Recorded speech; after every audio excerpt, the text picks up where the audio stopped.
Hey guys, welcome back to another video with On Point Politics, and today we're going to be looking at the Electoral College once again. I know you guys is sticking out to you like a big elephant in the room, but yes, I do have the face cam on. I'm gonna try to kind of move it to a position where it kind of situates a little better. I think I'm gonna put it right there.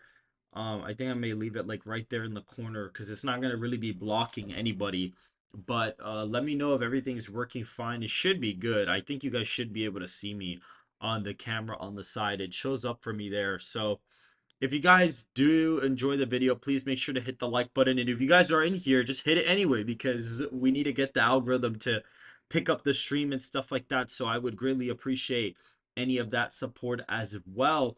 Now, guys, we have officially kind of entered territory that this race is probably going to be close. This race is probably going to be a little competitive now, in the sense that it's sort of going to be similar to 2020 in a way where not Minnesota, New Mexico, Maine at large, and New Hampshire are going to be high single digit wins, but you are going to see an electoral college scenario where Donald Trump is probably going to go out there and get maybe about 312 electoral votes to an extent. Now, I did actually have to, I know I made a video on the model recently, and I did kind of go over the fact that I did recently make a video on the model and talk about it and stuff, and I did actually have to go back and edit it because I like made an actual mistake with the model. Like I did something incorrect here, but I have now fixed it and I've applied the error from the previous model.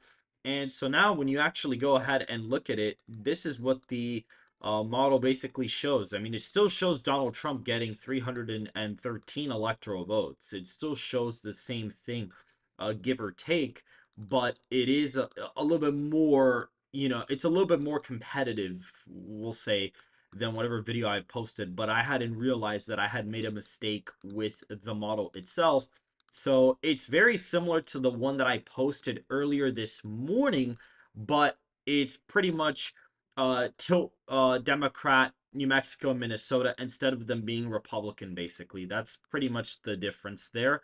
I'm going to go ahead and fill this out for you guys so you can see where everything pretty much is as of right now. It is kind of weird because Maine's first and Maine's second are both likely for each party right now, which I know is kind of weird, but that's kind of what that's showing. And then Nebraska's second, I think, is lean Republican right now. So that's currently where that's at as of right now. We see Achilles Perez for two. Thank you. PA Republicans are doing great in voter registration. Yeah, they are actually doing really good in voter registration, believe it or not. And we even see here Shiro 2.0 for two. What do you think about Let's Talk Elections? I think he's paid off because if you go on like Biden, if you went on the Biden Harris like campaign site and you looked at their merch, like literally you could like look up their, you could like actually see like him modeling for t-shirts. So it's like actually serious. Like you legit, it's like a real thing. He's like actually paid.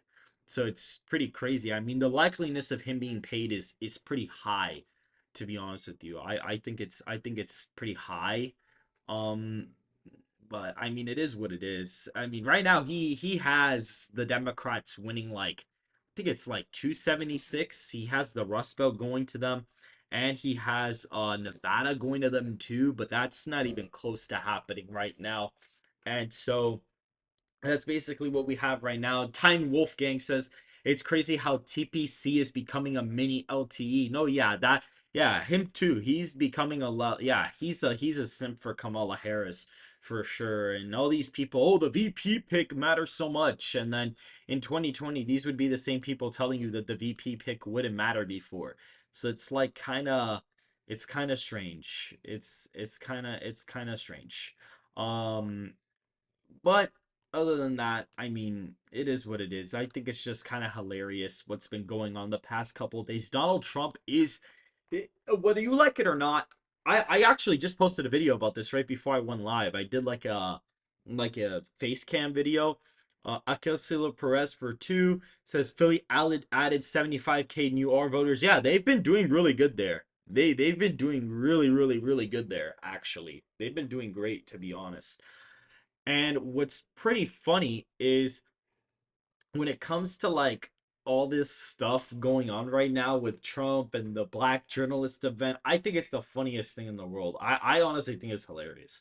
I really do. I think that shit is so funny. I think that shit is so funny, bro. It's honestly hilarious because everybody's freaking. It reminds me so much of 2016. It's like so much. Oh, Trump is flailing. He's gonna lose. Oh my God, he's dooming. He's dooming us. Oh no, guys, really?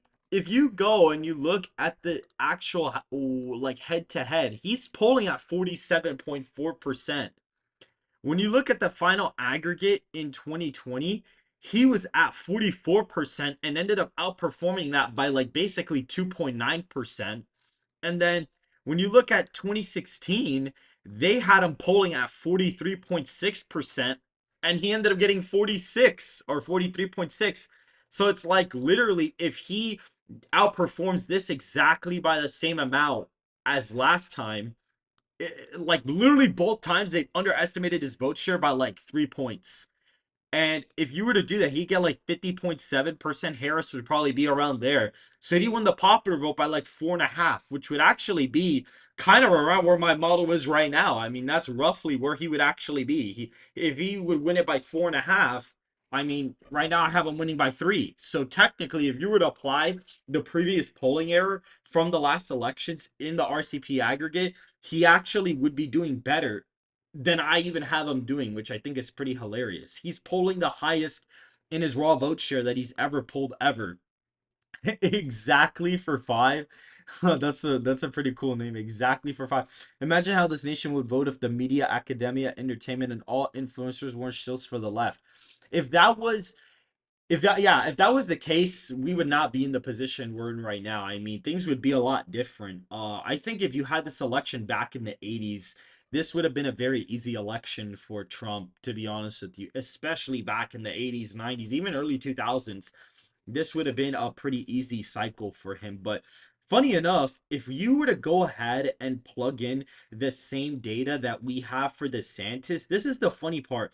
If you, just to give you guys an idea of how bad this would be for DeSantis, if you were to plug in the national data we have for him, right, which right now his national approval rating is at 31% on 538. That's where we have it right now, right? And so if you were to go ahead and copy the same information from that model, if you were to copy the exact same information, right, and plug it in to the model, we're going to go ahead and plug it into the new one just so you guys can see what I'm talking about here. If you were to plug in the exact same thing, which I think this is honestly hilarious, if you were to go ahead, let's say this demographic model probably, I'd say it would probably be all of this because he does how many points worse here? 11 points. So because that's the shift from that. So if he's down, I think it would be 10 actually because he's down that much. And this would have to be okay. Yeah, that's. Let me see. Is this even? Oh no, I have to do it over here. What am I doing? Okay, so this would have to be minus 10. And then over here, this would have to be minus 3.2, which would shift the national environment 1.3% to the right. And if you were to plug in the demographic data from this cycle, if you were to go ahead and plug that in from the DeSantis model, now that I updated the model now, if you were to plug that in, he loses the electoral college in horrible fashion. We can actually do the electoral map here, but it's god awful. He would lose very bad if he was the candidate today. He's not the immediate shoe in favor.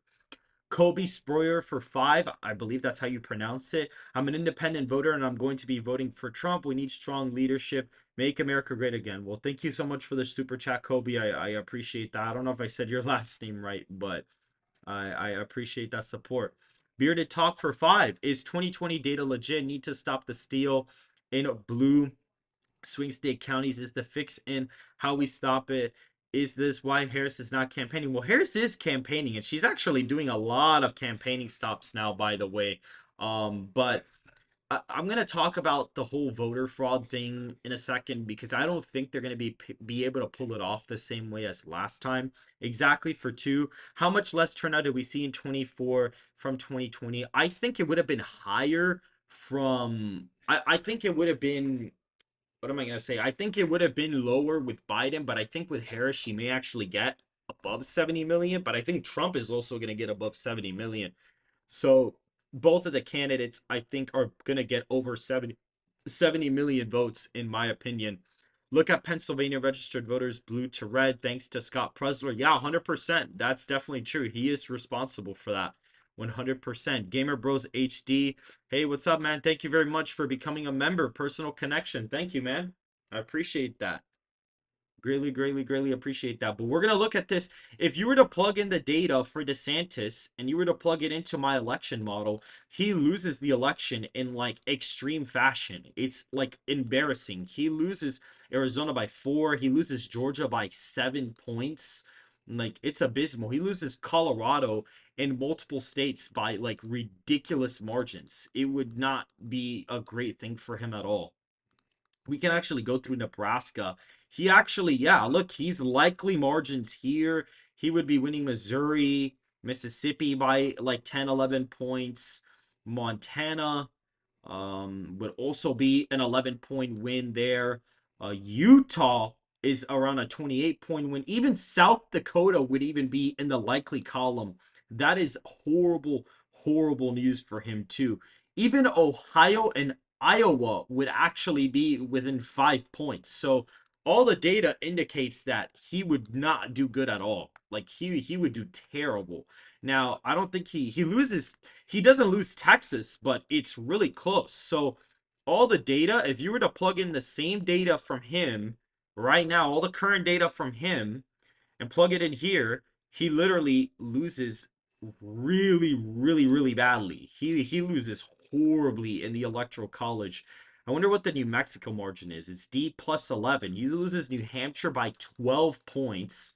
That is abysmal. His numbers here would be god awful. I would even, yeah, he wins Virginia by Harris would win Virginia by over 15 points, and the popular would be 7.7% for Harris. That is god awful, because she would actually get underestimated in the polls against DeSantis, because that rural base isn't coming out, and the net spread favorability would be worse than what the last 5 polls show for the race. So really, she would kill DeSantis in a general election right now. It would be really bad. Now, if he were to join the race right now, would he like kind of shift things around? I mean, it's possible, but I'm not exactly sure how that would kind of work out.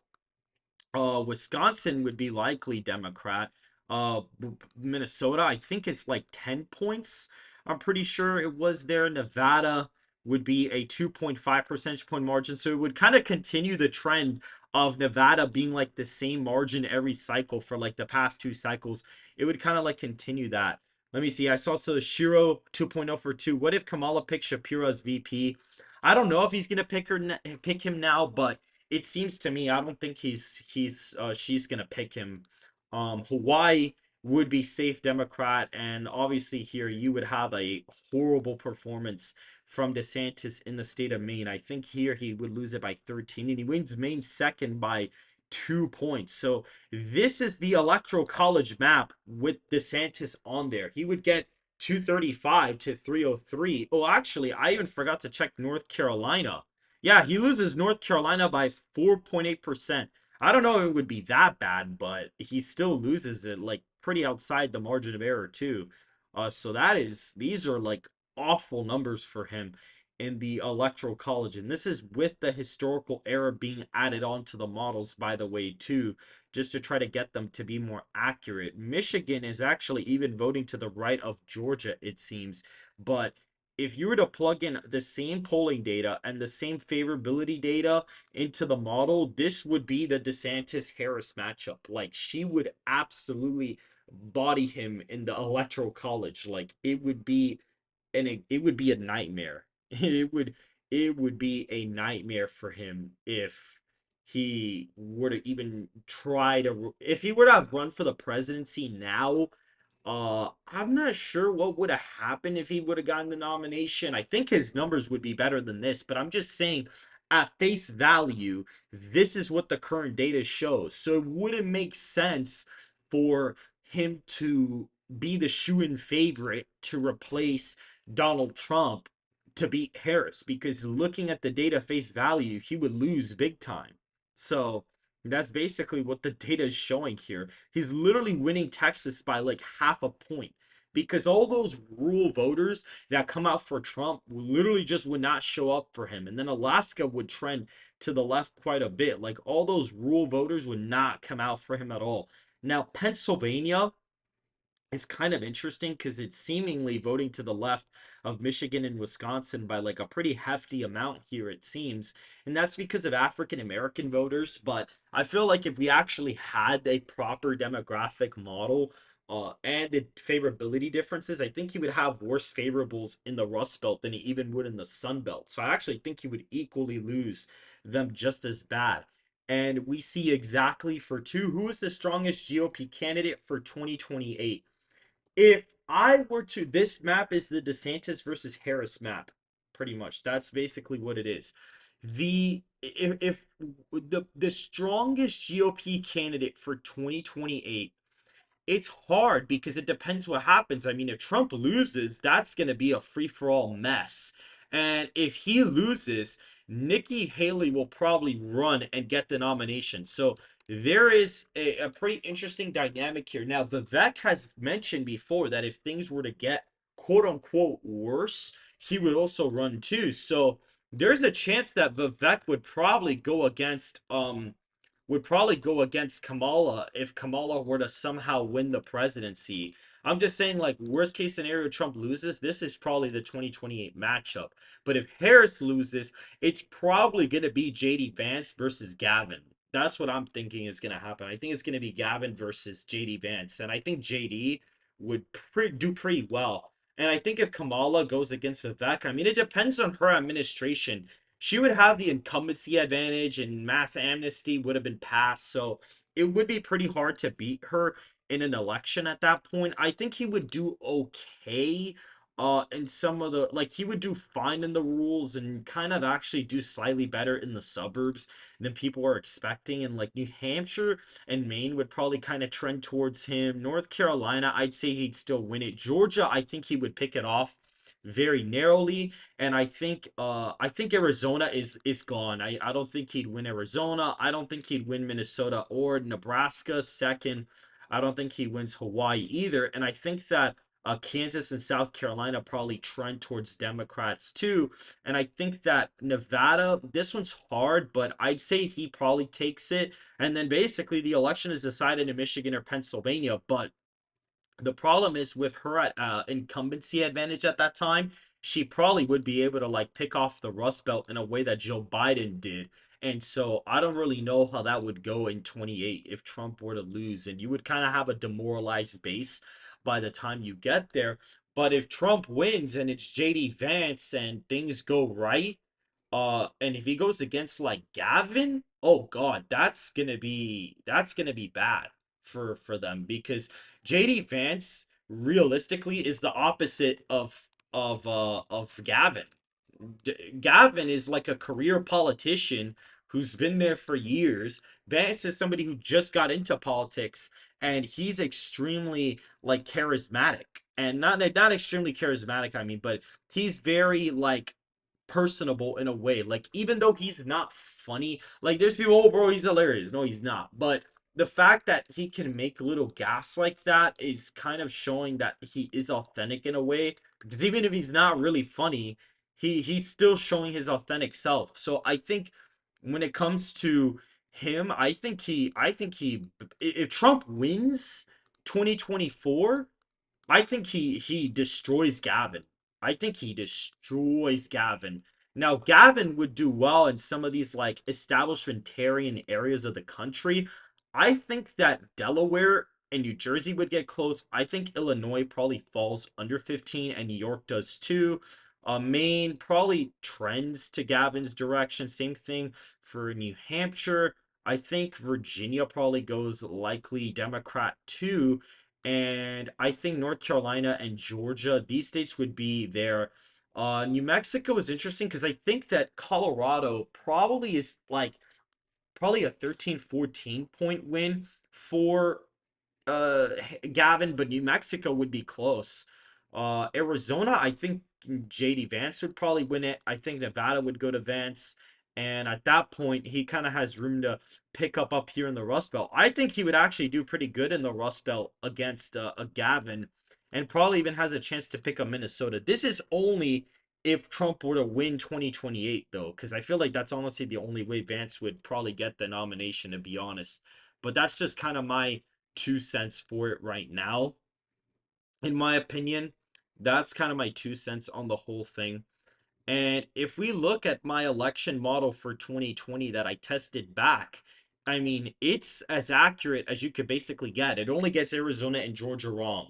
So that's pretty much what's going on with that there. I'm gonna kind of look at chat a little bit more. JD Vance, okay.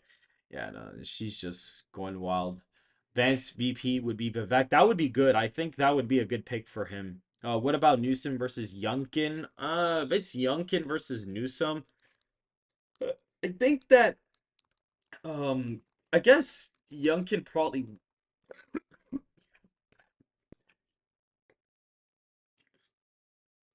I guess Youngkin probably would be Gavin, but I don't know if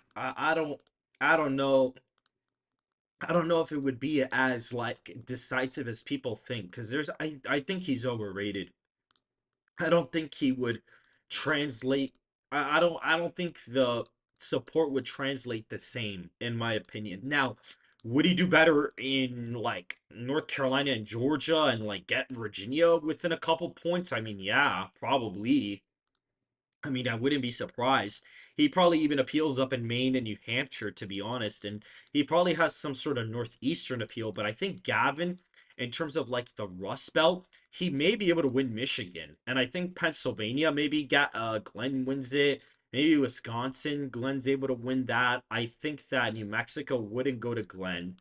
And I think that Arizona, I actually think Glenn would be able to get Arizona and Nevada.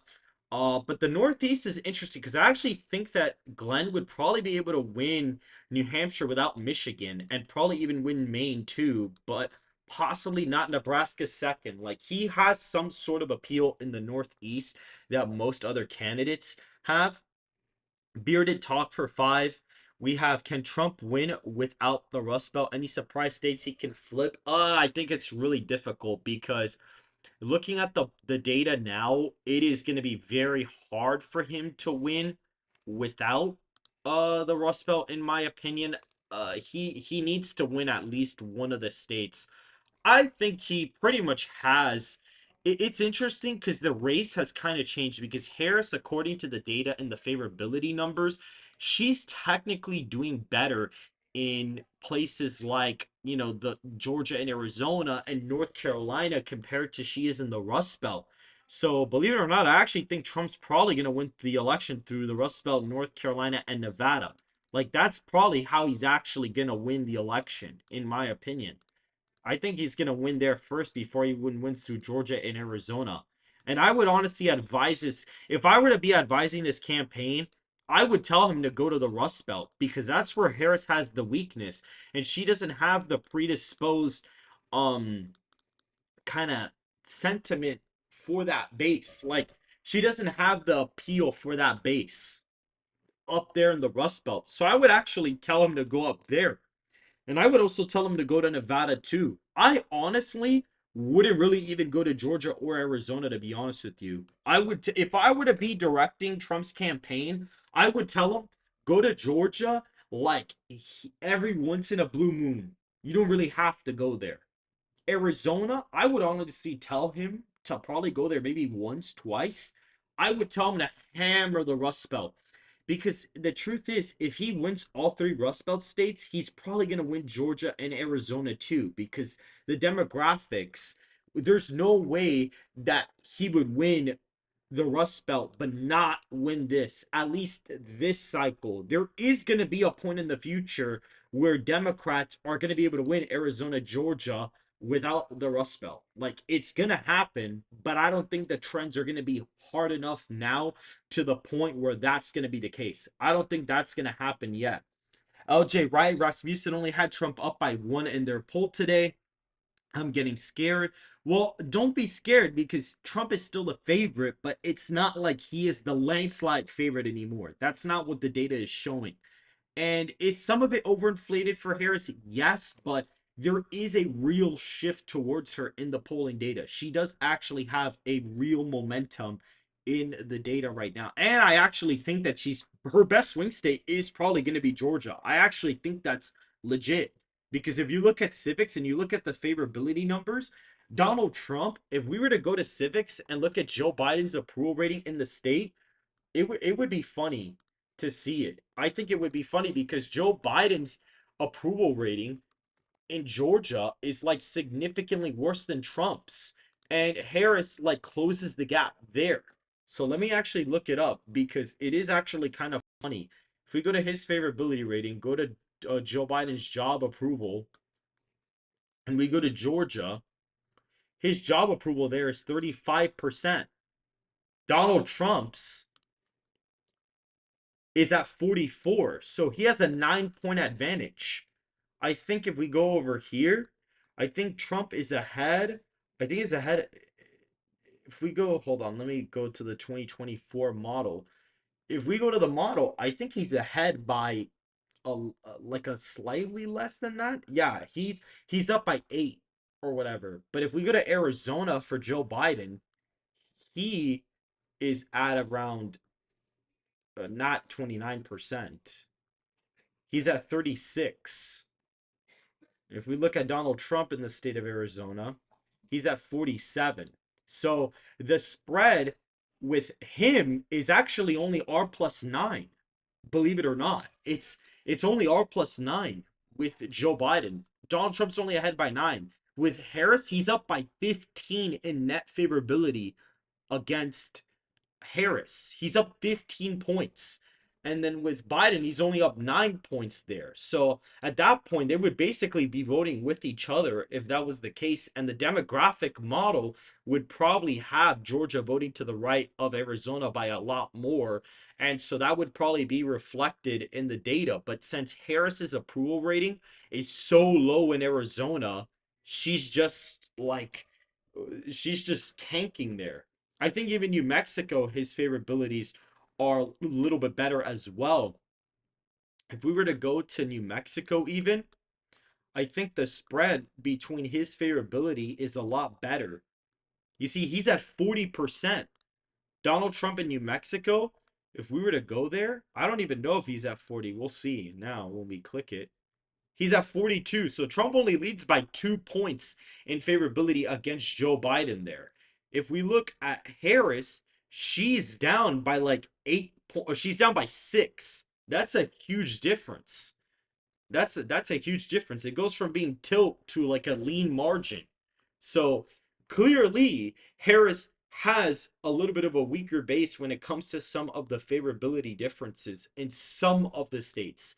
Even like Colorado, Joe Biden maybe probably does better, in my opinion. He's at 43% in the state there. If we go to Colorado for Trump, I don't know where he would be at, but let's see. He's at 38. So Biden's up 5 there, basically, in the favorabilities, and Harris is up 4. So if you actually look at the approval rating differences, Joe Biden probably actually does slightly better than Harris right now, believe it or not, which is crazy. And so it's just the fact that Joe Biden dropped out of the race, that was a somewhat popular decision. And then Harris coming in relieves Democrat sentiment. And then Trump with the assassination and the RNC, his favorables went up. So funny enough, we actually had a point in time where everybody's favorables went up because of different things that happened. So I actually think it's pretty funny that everybody's favorables went up because of different things that occurred over time. That's literally what happened. Even like California, Joe Biden's at 47% here. If we go over here to California, I think Donald Trump, yeah, 29%. So I think he's up there by 18. And if we go to Harris, she's up 17. So literally in every single state, his net spread is actually slightly better than Harris's in some of these states. Even like Wisconsin, if we go to the state of Wisconsin, even I might even conclude that he's probably doing even better there too than Harris. He probably is doing even better there. If we go to Wisconsin, Trump is at 45, 46. He's actually ahead by 1. He would be up by 1. Harris is down by 4. So even though, like, look, the race would come down a bit, like it would go from a 5-point race to a 3-point race for Trump, and it would actually trend even more left. Um, and what's pretty interesting is that in 2020, the favorability differences were pretty much spot on. Like if you go to them, Wisconsin back then was literally a tied favorability for Trump and Biden back then in 2020 on election day. They were tied in favorability, and the state was a tie. If you go to Pennsylvania, Biden's ahead by 2 in favorability, and Biden won by 1.2. Nevada, he's ahead by 2 and he won by 2.4. New Mexico by 5. That was a little underflated, but Michigan, it's a tie. Biden won by 3, so it's kind of iffy there. But Minnesota, Biden led by 5 in the favorables and he won by 7. So it's like the favorability differences are more accurate than almost any state poll. Georgia, Trump was up 2. Arizona, the same thing. That's like within margin of error. Alaska, Trump's up 14. He ended up winning there by like 10. Colorado by 8, 13. So it's like some of the bluer states are a little bit off, some are kind of iffy. But like even Ohio, Trump's ahead by 9 in favorability and he won by 8. Iowa, Trump was ahead by 10 in favorability and Biden lost by 8. So it's like a lot of these were kind of spot on. Virginia ahead by 6. He ended up winning by 10. So it's like the favorables are sometimes slightly off, but in the model, the trends in certain states, the previous results, and the demographic model account for whatever would have been missing from the approval rating data. And then you end up getting like 7.5 points, and Biden won by 10.5. That's like a 2.5 point miss. Pennsylvania is within a point of being the margin. Same thing in Wisconsin in my 2020 model. It's literally 0.2 points off. North Carolina is like a tenth of a point off. Nevada is like 2 points off. New Hampshire is 2 points off. New Mexico is a point off. New Jersey is like less than a point off. Minnesota's like 3. Michigan is like 2. Maine at large is like about 4 points. That's a little bit more of a lofty miss. Especially Maine's first. That's a bad miss. That's like the only bad miss. Georgia was kind of an iffy miss. So was Florida, but Arizona wasn't that bad. That's like a little bit more than a point. California did overestimate Biden.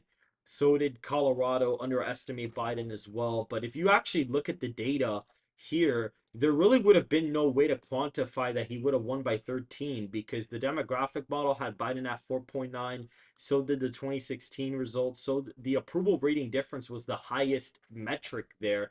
And the result for 2012 was +5. And the trend wasn't that hard between both elections. And so it would have been pretty hard to quantify a big win. Polling, yes, would have indicated a bigger victory there, but if we would have applied that to every state, you would have had a less accurate result than you would have without polling. And so that's why I think with this model, it's better just to stick with the favorability differences on civics rather than going based off of state polling data because those tend to be very inaccurate. And I feel like I got a pretty decent result. I mean, I did better than 538 ever would have. I got New York basically spot on. I mean, Joe Biden won the state by 23.1. It shows him winning here by 23.9. That's like within a point. So a lot of these are not bad. Nebraska, like 20 points. He ended up winning here by 19.1. So like a lot of the states are actually within reasonable margin of error for the most part. So to be honest, I'm actually pretty proud of the model itself, to be completely honest. I'm pretty happy with how it turned out. It's not perfect, but it's a lot better than any other model you could have had out there for the last election. And so when you apply the error from that model and you apply it to the new one and you have all the new data, this is what it shows for the race right now. It shows Donald Trump winning by 3 in the popular vote while barely leading the aggregate. So he is underestimated by 2.7 points exactly, just like 2020. And the whole point is that this part on the bottom looks at the spread of their favorability ratings. So this is kind of controlling this, because let's say if Donald Trump had an approval rating difference of like -10, let's say Harris was ahead of him by 10 points, even if the aggregate is tied, his favorability is so low that he would actually be underestimated in the polls. That would make sense. So this is actually accounting for his underestimation. And by the way, I think he actually still wins the electoral college, even being down by 10 in favorability. I actually think he still wins it, because he loses Wisconsin, he doesn't get Michigan, he doesn't get that one, and he doesn't get Georgia, but he still gets Pennsylvania, North Carolina, Arizona, and Nevada. He still gets those, and so he still wins the electoral college despite that anyway. So that's actually pretty freaking funny too. So even despite not even winning Wisconsin, Michigan, and Georgia, being down by 10 in favorability, he still wins Pennsylvania, Arizona, and Nevada. So that's kind of funny. That's pretty funny. And he loses the popular vote by 4. Or no, not by 4. He loses the popular vote by 2.5 points. So that's kind of what that's showing there. If the aggregate goes up for Trump again, like it was before, it would make a slight difference, but he would be up by like 3.7. Like it wouldn't be that much of a difference. The favorability metric is what really controls the result, because that actually has more of an effect on the voters in general rather than whatever polling aggregate will tell you. So that's basically it for now, guys. I know that this is somewhat of a quicker stream, but I mean, it's kind of the same old stuff as before. It's still the race 313 to 225 as of right now. All the data is showing that it's going to be relatively close as of right now. And again, guys, if the data was pointing to Trump winning big like it was before, I would be telling you guys that, but that is not the case right now. Now, is the data overinflated for Harris? Yes, it probably is, but I have to take the data as face value as possible and make a model that I can rely on. The reason why I like having the model is because it kind of eliminates my own bias from it. Because if I was to basically not have a model, if Harris was going down, I could say, oh, well, Trump's going to outperform by 5, so he's going to win the popular vote by 5. But if I don't have this model, I'm not going to be able to get rid of the bias from myself and be able to actually, be able to look at this objectively as I possibly can. So if you guys did enjoy the stream, make sure to hit the like button. Make sure to subscribe if you haven't already. We're about to hit 27,000. Like tomorrow, what's actually cool about tomorrow is I might be able to meet Ready Go Politics in person. Apparently he actually came down to he ended up coming down to Orlando here in Florida for a convention, and for a libertarian convention or something like that. It's like young adults, young Americans for liberty or something, and there's a bunch of conservative people that are in the space, like Vince Dow and Redigo are going to go, and I'm probably not going to go to the event itself, but I may meet up with them. That's definitely a big possibility. It depends on how my schedule is looking for tomorrow. So if I do get to do that, then I will update you guys, because at that point I may not stream, maybe something different. So guys, if you guys did enjoy this, make sure to hit the like button, subscribe, and I will see you guys in the next live stream. Everybody, have a great rest of your night. I will see you guys tomorrow.